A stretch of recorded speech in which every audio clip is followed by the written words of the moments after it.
Hi, my name is Shayna Singleton, aka the Herpes Goddess, and yes, having me is a big flex.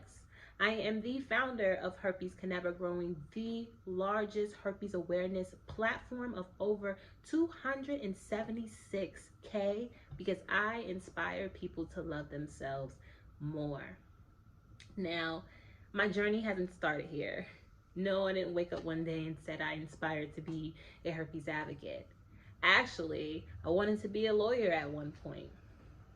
I'm originally from Spanish Harlem, New York, but I was raised in Delaware. I graduated from high school in 2008, enrolling myself into Wilmington University, getting my bachelor's degree in criminal justice. After receiving my bachelor's degree in criminal justice, I joined the United States Army as a military police officer and served active duty for 5 years. After coming out of the Army, I decided to study for the LSAT and apply to law school. Here's the thing, I wasn't happy. I had created this beautiful resume for myself.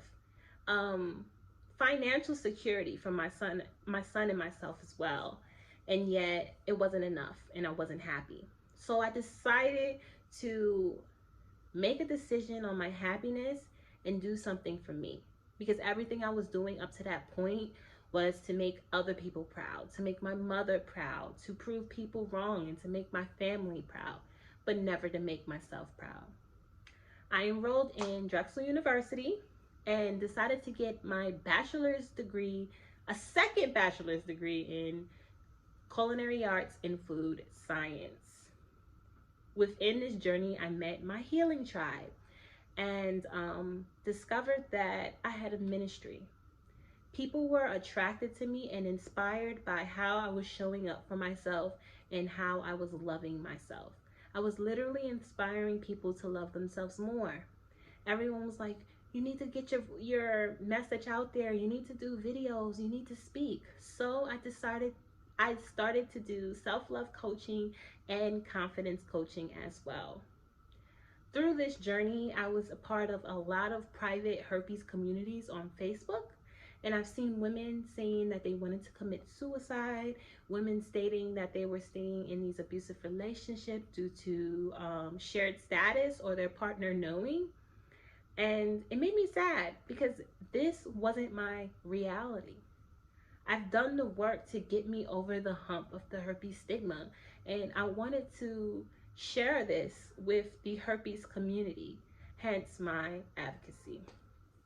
Now I am a herpes advocate. I started last year, and since last year, I have grown the largest herpes awareness community. I have inspired and coached over 40 women to share their story publicly and free themselves of the stigma.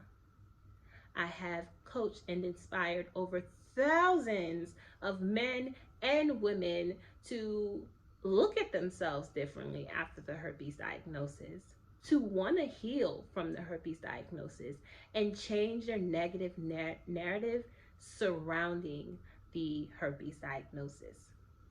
I've been featured in BuzzFeed, I've been featured in Brute and hashtag Her Stories. I've had a partnership with Femiclear, who created a all natural and organic solution to taking care of your genital herpes outbreaks. I have body journaled and ventured with myself within my diagnosis in order to put my virus to sleep for over a year and a half. And I have also been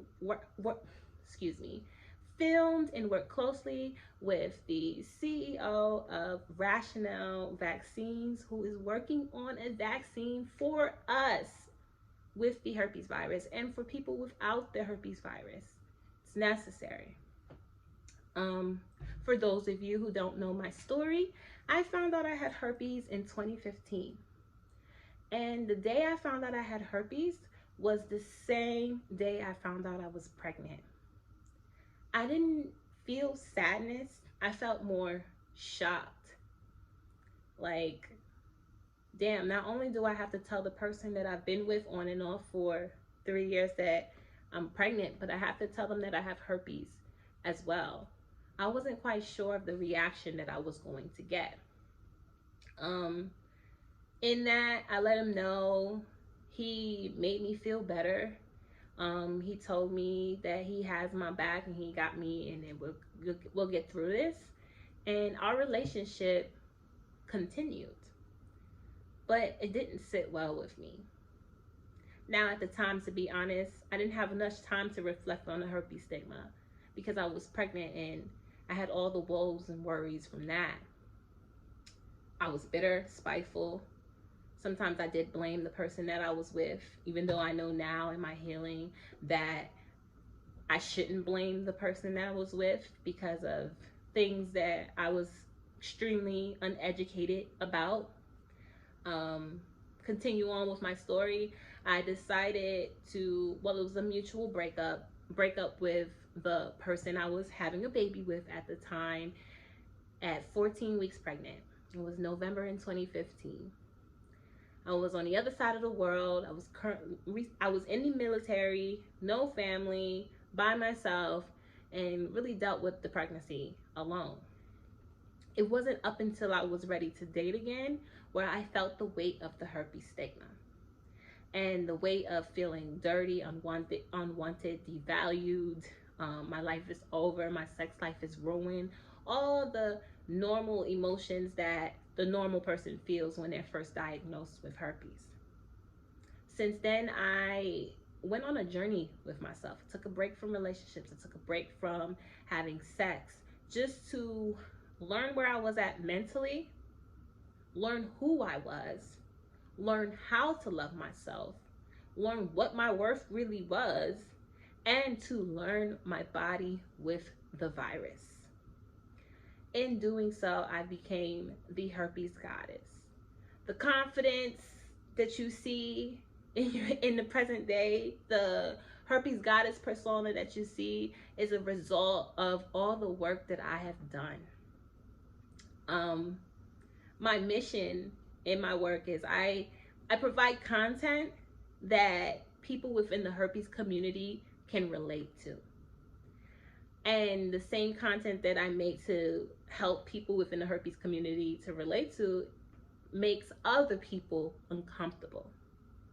The mission is to make everyone uncomfortable until the herpes community feels comfortable being open about their status and proud of their sexuality. I am at war with the herpes stigma, and I am not going to stop being at war with the herpes stigma until there's no more stigma.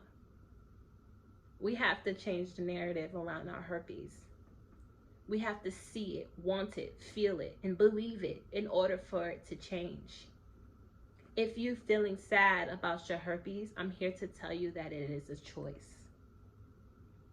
Check out the resources that we have. I am the founder of Herpes Can Never. We've created a great platform, from coaching calls to the upcoming retreat that's coming, to the private Facebook group, the lives, Clubhouse. We just have so much stuff out there already for you to break the stigma in your life. I love you all. Peace, love, and light.